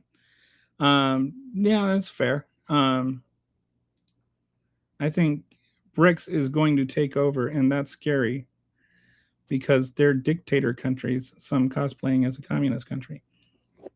Donald Trump's a big fan of all of those countries. Love one. I don't know what you're talking about. We had a pension system before Reagan. Yeah. This is one of the reasons I say that the Democrats should go back to fighting for like blue collar workers and middle class employees. We need to get back into employment rights. Okay, so let's go on to the next thing. And I'm going to show you a video that I made here. This is about the California elections, and we'll spend, as much time as you want on that. I'm going to step away for a second while I play this video. It's just a couple minutes. So I made this video to make it simple and easier to understand, so that I feel like these statistical arguments about California and stealing the election are so silly. Like, you have to be silly to think that Democrats rigged California, where they've like won every statewide election for 30 years. Like, all of a sudden, they need to rig the election. Get away. All right, but so they're talking about that. There's all these arguments about the statistical probability that what's his name would the reality star whose name escapes me right now, like he would get so many of these votes on election day and then so few votes afterwards. Let's look at that. This is a video I made to address that argument. Some people argue that because Democrats tend to do better in mail-in voting than Republicans, and because those ballots are often counted later, the changing vote totals are statistical evidence of fraud. The problem with that argument is that it assumes voter behavior is random. But voting behavior isn't random. Different groups of people vote in different ways. Republicans have been more likely to vote on Election Day. Democrats have been more likely to vote by mail. So what does that mean? Imagine that for weeks before the election, people are putting blue marbles into a jar. Then on Election Day, people start putting red marbles into the same jar. By the time voting is over, there are 300 blue marbles and 200 red marbles in the jar. Now you seal the jar and give it a good shake. At that point, the election is over. Every marble that is going to be counted is already in the jar. Nobody is adding new marbles. Now you start counting. Because most of the red marbles are on top, those are what you're counting first. Then, as you keep going, more blue marbles start showing up. Eventually, after you've counted every marble that was already in the jar, you discover there were 300 blue marbles and 200 red marbles all along. It would be absurd to say that the blue marbles are fake just because they were counted later. They were in the jar before the counting even started. This is where a lot of people make a basic statistical mistake. They act as though voting behavior should be random, like flipping a fair coin. But suppose you flip a coin and it comes up heads 70% of the time. What have you proven? You haven't proven that the flips didn't happen. You haven't proven that the results are fraudulent. You've only proven that the coin isn't behaving randomly. The same thing applies to elections. The statistics don't prove the votes aren't valid. They simply show that voting behavior isn't random. Most mail-in ballots were cast before Election Day. They were already in the jar. They were just counted later.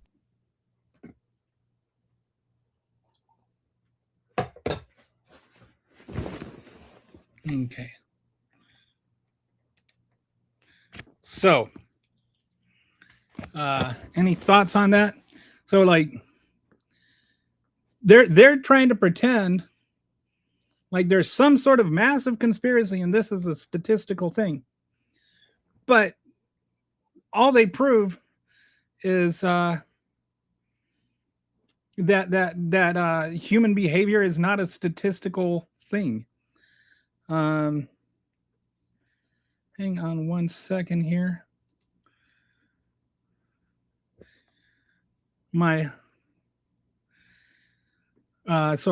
Kitty just joined the studio. Would you like to pop on, Kitty, and say hello? Here, let me. Oh, I can't see. I don't want to put you on if you don't want to be on. It's okay. Are you okay? Hi. Hi, Kitty. Where have you been? I talked about it at the beginning. Okay, well, I was just going through a whole lot of things and had to step away for a minute for my own sanity. Yeah, did everything get all?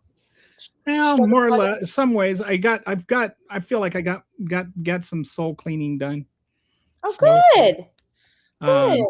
Feeling back to myself a little bit, and it feels good to be back on the show. Oh, I bet it does. I bet it does. Feels good to be and seeing some of my old friends. Mm-hmm. Haven't seen Brett yet, but Walter's on today, and Harry. You remember Harry? Mm-hmm. Are you back? I think I'm back. I think. I'm thinking I'm back. You get the you know the movie quote. Mm-hmm. So, everybody keeps asking if I'm back. I'm kind of thinking I'm back. I think I don't know. So anyway, did you watch? Were you able to see the video? I hadn't even. I literally. I've been so busy that I didn't even. I just opened up my YouTube just now and got your alert that you were on, my Blue Sky, and then I saw that you were coming on. I was like, oh, I'll just pop on and see if you're still out there. So I was going to talk about this whole thing about California elections being stolen, which is like like the Democrats really need to rig the elections in California to steal the election there. Yeah, Right. the whole thing. So I It's made it's this video. shenanigans. It's just lubricating for him to not follow the wishes of the people when we vote. It's just more lubricating for that stuff. So rhetoric. I don't understand why taking a long time means cheating. To me, taking a long time means, wow, they're being really thorough. And I that's don't actually understand their logic there. So the actual, and that's not just the reason that they take so long is one, they want to make sure that every vote gets counted. Mhm. Like they don't Yeah, want to say, that's oh, the we, thing. this came in a day late, even though Mhm. you voted on time, it came in a day late, so your vote doesn't count. Exactly. It's like, it's not, if you vote before election day, your vote should count, period. Yeah. And provided you're actually an American citizen. The second thing, but the other thing they do is they go through and they validate every signature to make sure that people who, like, they're not casting votes that aren't valid. So they have, like, somebody from each party, like, approves every single ballot that goes through. And you're talking about like a 10%, like, is it 11 or 12%, something like that, of the country lives in California. One of the reasons no other states have this happen, no other state has nearly as many votes to count. That's the thing, is that it's literally like more populous than most small countries. So it's there's a lot of people there, So they especially in the Los Angeles area. right. And so that, like they're really, actually, I feel like, and I don't see why there's so much urgency to get a next day thing. Like, we've known since election day, more or less, that it was going to be, we knew right away who was going to, it wasn't official, but we knew who was going to be in the governor runoff.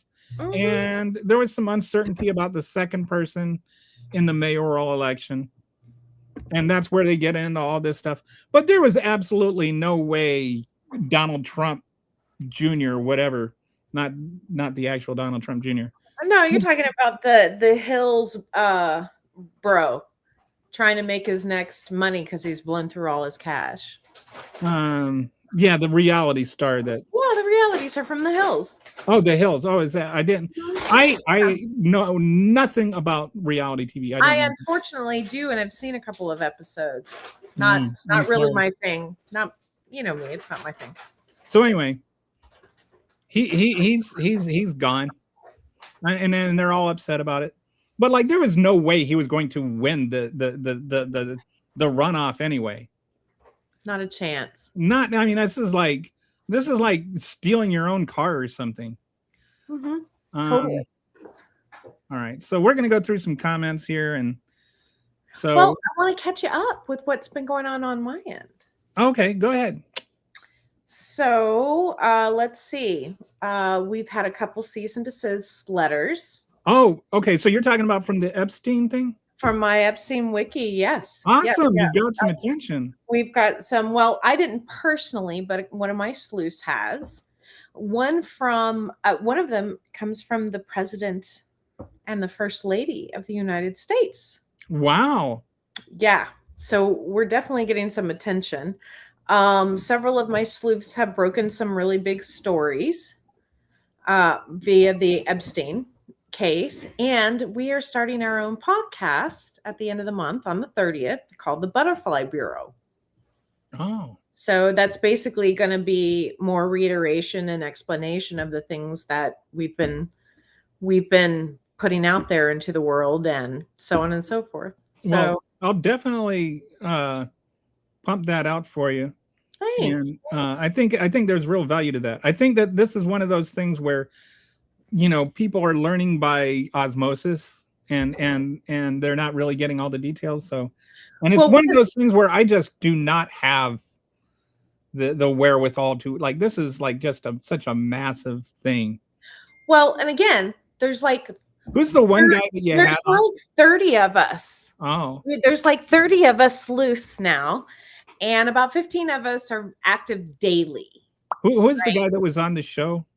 Oh, that was Anthony Anthony. Andrews. We have a whole team. I mean, He's like an encyclopedia on the Epstein files. we are working with Ellie Leonard, who is like this amazing award-winning, investigative journalist. I've been a fan of hers for years, and she's over on Substack. And we have Becca Day, who is an investigative influencer, and she's a freaking savant and can tell a story like no other, that we've teamed up with. And we have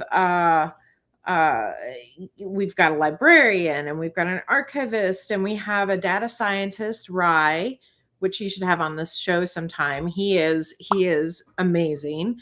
So we have this amazing team that we have put together now, and we all are just kind of cooperatively working. So we have people that work in influencing, and they're putting the information out, and we have journalists who are writing.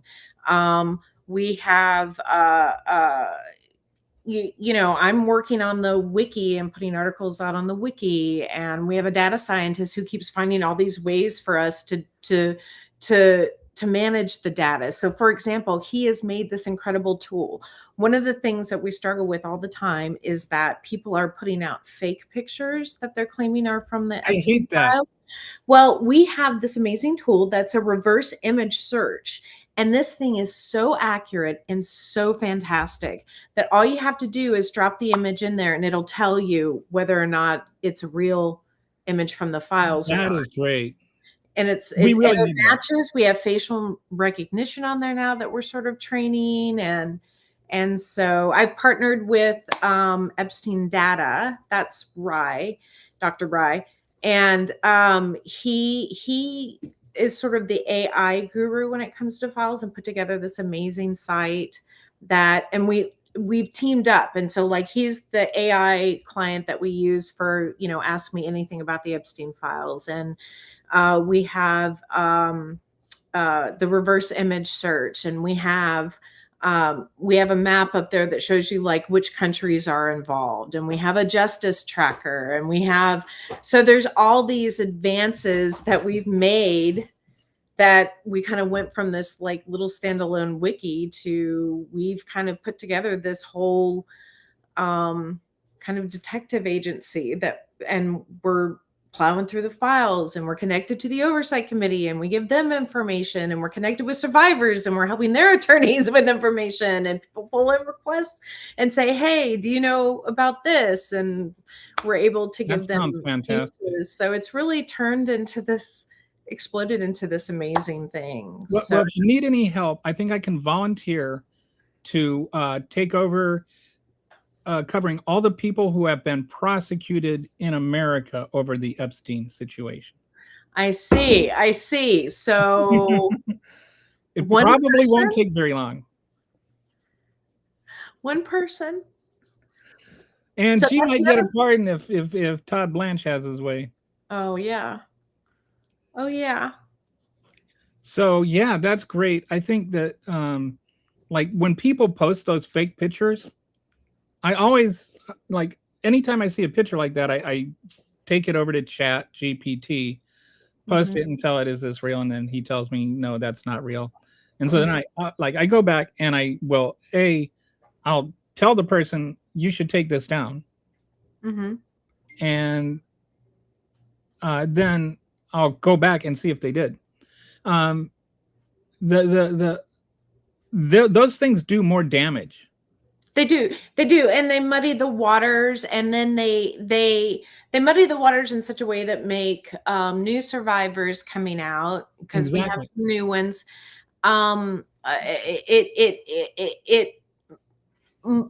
It creates enough doubt to create problems when we're trying to do things like put together prosecution files and investigate things, and it's just not the right thing to do. I usually ask them to change it and remove it as well, and usually use that as an opportunity to talk about the image search. I think of I call it a Jussie Smollett situation. Mm-hmm. Because like remember what happened with Jussie Smollett and everything. No, remind me. Okay, so he's a black actor that kind of invented this story about how these people in MAGA hats assaulted him, and he went to the police station and reported this crime, and got, because he's a relatively famous actor, he got all this attention for it, and so now anytime any MAGA does anything illegal, they just scream about Jussie Smollett. And they just they use this false thing to smear legitimate things. And so when they make these pictures where like you've got Donald Trump with all the little blonde girls that aren't real, these Photoshop pictures, it just makes it, if something comes out real, then people will just assume it's another fake thing. And I don't like that. Yeah. So just like the talking about cannibalism and the satanic ritual things, these are some of the things that are also, we don't have validation for yet.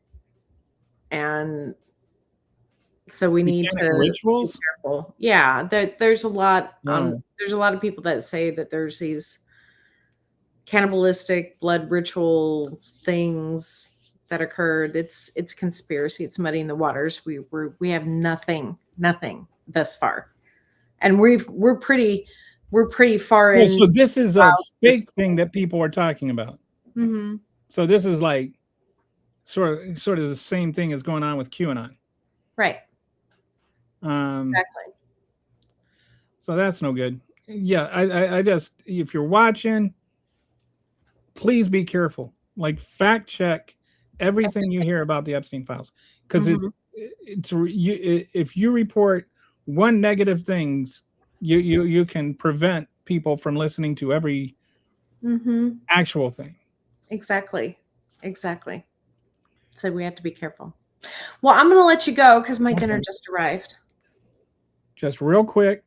Okay. Skippy says, never cease and never desist. Oh, we're not. Just thought you might want to say hi to Skippy. Hi, Skippy. Yeah, we're not. We don't own anything. He can sue us. Good luck. Have fun. Good luck. Enjoy your food, and thanks for popping in. All right. I'll see you soon. Bye. Bye. So anyway, back to California. We've got some comments here.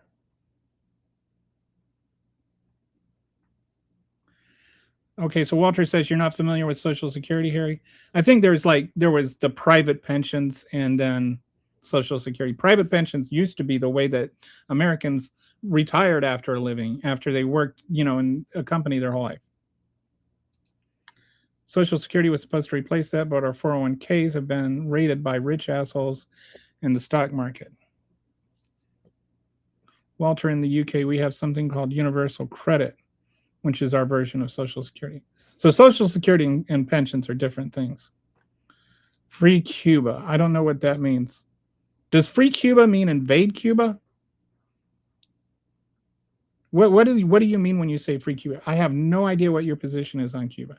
I think America needs to stop invading other countries under the pretext that they're freeing them. I don't think Iran feels free right now. I don't think the girls that are dead feel free right now. I don't think their parents feel free.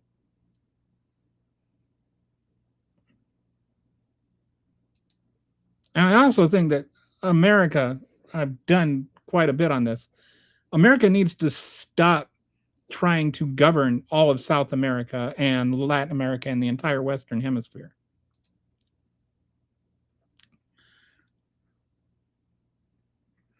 Hopefully my pension will be there. I hope so too, buddy. The American bread and circus is way too strong. I don't know what that means. We also have a state pension, which allowed people, when they turn 67, to collect £12,000 a year automatically as long as you have full NI contribution. That's helpful. I mean, probably not enough to live off of by itself, but it's supplemental. Trump and Elon rigged the 24 election. I do not think that's true. I've gone into it. I did a big study on it, and I just could not find any mechanism whereby that's possible. It is possible to hack a voting machine, but they're air gapped, so you'd have to actually be there. There are about 200,000 voting precincts. There were about 150 million votes. So that means there's an average of 750 voters per precinct. So let's say you need to, move the needle. Let's say you lost the election by 10,000 votes and you need to win it by enough to get outside of the margin of error so you don't automatically trigger the recount where everything is going to get exposed and screwed up. So let's say you need to move the needle, 40,000 votes, or we'll just make the math easy, 37,500 votes, because there's 750 voters per precinct. So that would mean that you would need to infiltrate, because you can't just have, precincts like 750 to 0. You're kind of limited in how many votes you can manipulate in each precinct, right? So let's say you flip each precinct like 10 votes or 75 votes, 10%. All right. So to get to 37,500 votes, that would mean that you would have to rig, and just for one state, by the way, just for one state, you would need to infiltrate 500 different precincts and rig the election, which would mean that you have to talk to, like, because of the way the whole thing works, thousands of people for one state. And none of those people would go and say, hey, by the way, these people are trying to rig it. There's no, it would just be impossible. I don't think that 2020 election was stolen, because I think it is just logistically impossible to rig an election. And I don't think the 2024 election was stolen, because I don't think it's logistically possible to rig an election. I think that they can manipulate it, which is very different than rigging it. Manipulating it by controlling who is allowed to vote. And I think that there were people who were disenfranchised in 2024. We talked about this before the election. Oh, all these people aren't going to be able to vote. And then after the election, we never go back and say, was the difference because we disenfranchised all these people? So I don't think that, I think that the 2024 election was manipulated by determining who was allowed to vote, but I don't think it was rigged. Trump is a moron. That's about the nicest thing I can say about him. The problem in Los Angeles is that Republicans don't live in Los Angeles. You have to be a registered voter of the county. Spencer never had a real shot. I mean, it's just, it would be like me saying that like the Oklahoma election is rigged or something. California is the most democratic state in the country, and Los Angeles is like one of the, probably I don't know if it's more liberal than Berkeley or San Francisco. It's like one of the most liberal cities in the entire country. It's so weird to say that, oh, you had to steal the Los Angeles election. That's like stealing your own car. And like I said, California only redistricted after Texas. Yes. So this is a little bit off topic, but yes, California they gerrymandered, we'll use the word, they gerrymandered their districts to offset the gerrymandering done in Texas. And there's something called dummy mandering. And dummy mandering is when you try to jerry rig, so like to gerrymander a district. What you do is you take a district that's really safe and you peel off some of the voters from that, and then you add that to a district that's close. So then you can get both districts, and you lose some of your lead in one district, but you gain, you just attach that.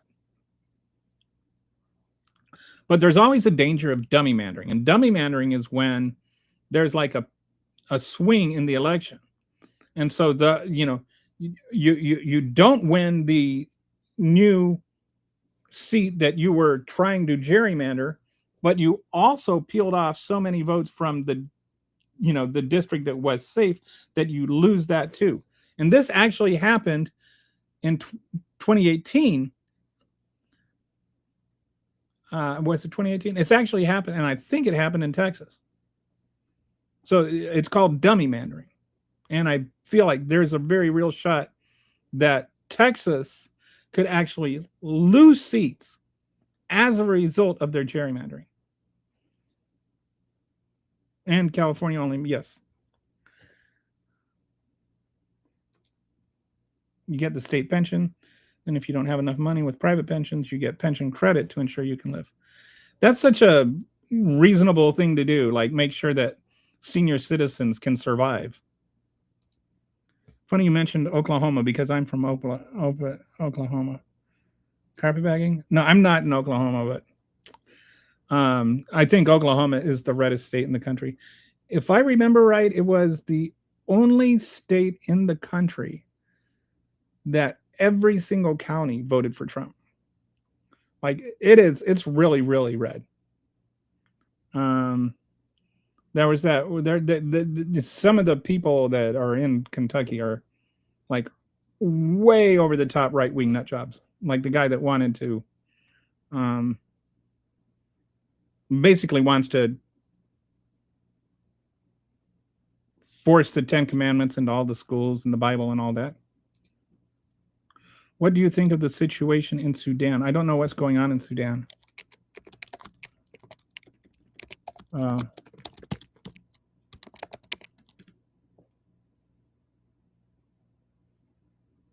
Oh, there's a civil war. Oh, Sudan. Yeah. Had a bit of a... I thought that Donald Trump stopped that one. He claims to. Yeah. I think it's horrendous. I'm not sure what to do about it.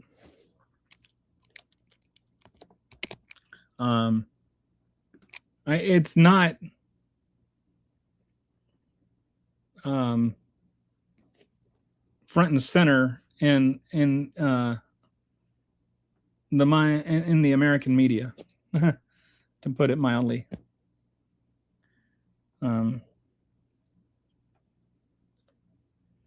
So who is that guy in there? I can't remember the guy's name in Oklahoma. Oh, that's not part of his 8 wars yet. What's the one that I'm thinking of there? I think this one, that's maybe Congo or something, somewhere in Central Africa, not Northern Africa. And I like the way you put yet on there. Like it's only a matter of time before he starts running around peacocking that he solved that war too. Yeah, I'll look into it, and next time I do the show, hopefully tomorrow, I'll learn about it and let you know what I think. I don't want to comment too much on it because I don't know enough to comment on it, and I don't like to comment irresponsibly. But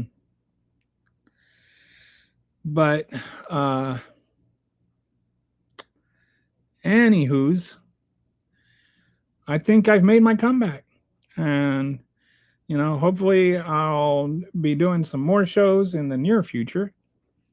We're over 2 hours today, so I think that's good enough for now. But anyway, yeah, Democrats are gonna have a big Tuesday night this November. And I'll talk to you later. Give you my little departing song and see you later. Ran through the noise, now the pieces align. Pull back the curtain, let you see the design. Machine Punk Kelly, yeah, we play that game, but the truth stays steady while they shuffle the frame.